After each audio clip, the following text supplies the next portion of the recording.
To clarify, let's bring in our political panel. We welcome back from Newsmax New York, Rick Ungar, senior political contributor at Forbes.com. He's also co-host of Steele and Ungar on Sirius XM Radio, and Skyping in from Washington, D.C., he of the serious visage this morning, Ford O'Connell. There's a little grin. Ford, maybe it's not a matter to smile about, but regardless of the science, in terms of constitutional law, is this move by the president unconstitutional? Well, let's understand what he's trying to do here. First, he's trying to piggyback a 1992 treaty by adding an addendum that would create certain voluntary, politically binding pledges. The question is whether or not this is a whole new treaty or not. Here's the deal. King Obama strikes again, and now he's taking his case to the UN. It's really going to depend on the totality of the new agreement. It could be technically struck down and not bind to the U.S. under the Supremacy Clause by the Supreme Court, or another member nation of the UN can do it. We're not really going to know until we see the final agreement. But this is certainly a Hail Mary that President Obama is throwing, because he wants to throw a bone to the progressive base and billionaire donors like Tom Steyer.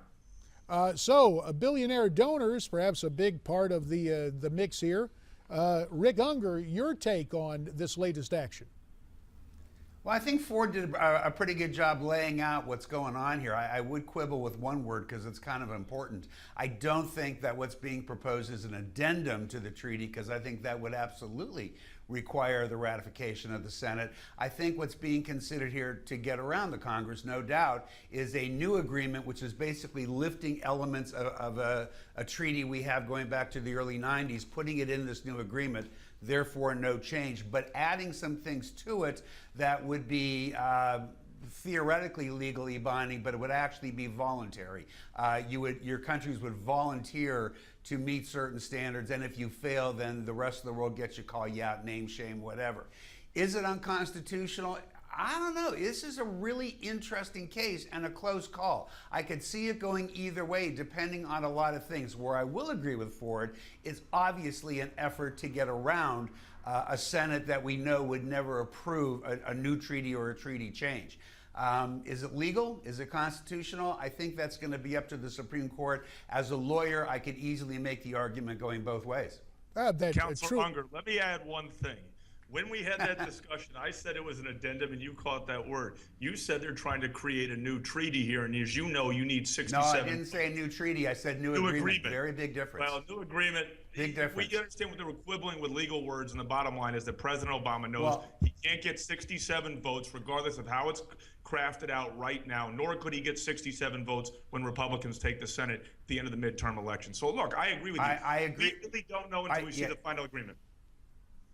I agree that he couldn't get the votes today, and obviously if he couldn't get the votes today, he couldn't get it if the Republicans do take over the Senate, which might happen. But it really is not legalistic quibbling, seriously, for it.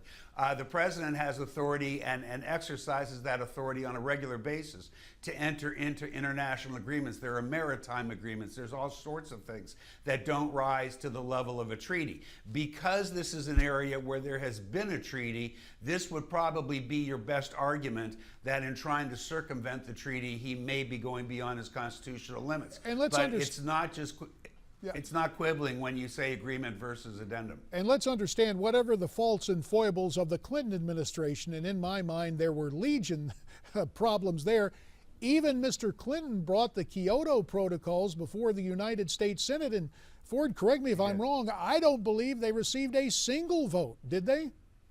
No, they didn't. In fact, they pulled the entire treaty. And you set up a very interesting point here. Let's just say for a second that I'm going to go with treaty because, Rick, right now the 1992 agreement is a treaty. I don't care if this new agreement involves a cure for cancer. The problem here is you're setting a very dangerous precedent when you're going to go around this checks and balances that we have in the United States. And I'm sorry, you're going down a slippery slope here. And unfortunately, this president doesn't care about the law domestically. And apparently, we're going to find out whether or not he cares about it on the international front, Rick. Well, look, you're making the rational argument on behalf of your side. You are. The 1992 pact definitely was a treaty. The Kyoto Protocols were also clearly a treaty. So these are the arguments that favor the side that you're putting forward, and they're sensible arguments. The argument on the other side, which it doesn't do anybody good to just dismiss because you don't like it, is that these sorts of agreements that don't breach a treaty and set up new agreements, that are based on the treaty happen all the time. I'm not going to sit here and vehemently state to you that I think the administration is clearly within their rights, because it is not clear. Anybody who's being honest is going to say that. I take your point of view. I think you do yourself a favor, though, if you understand the legalities that could work on behalf of what the administration is trying to do. I will go with you. I don't dispute that, because I don't know what the final agreement is. I'm not saying that this may not be constitutional. I'm just telling you, as it's presented by the New York Times and our wonderful media journalists around the world who want to see climate change fixed, I'm going to tell you right now, he has to thread a very narrow needle, and yes, it could technically be constitutional and legal on the world stage. So I'm not dismissing it because I don't think that there's hard evidence on climate change. I'm dismissing it based on the law as we know it right now and how it's. I understand what you're saying. I do. We will have to leave it there. Next time we'll get into real science, as opposed to what some call the ultimate oxymoron, political science. But I do appreciate that stroll into, we've had tax evasion, perhaps now we're going to get treaty evasion. We'll keep looking at that. Thanks, gents. Meantime, moving to another subject, the experiment that failed, the subject of this American moment.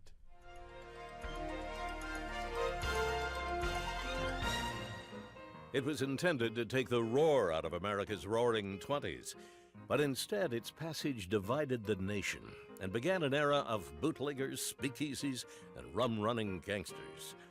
When ratified in 1919, the 18th Amendment to the Constitution outlawed the manufacturing, transportation, and sale of intoxicating liquors.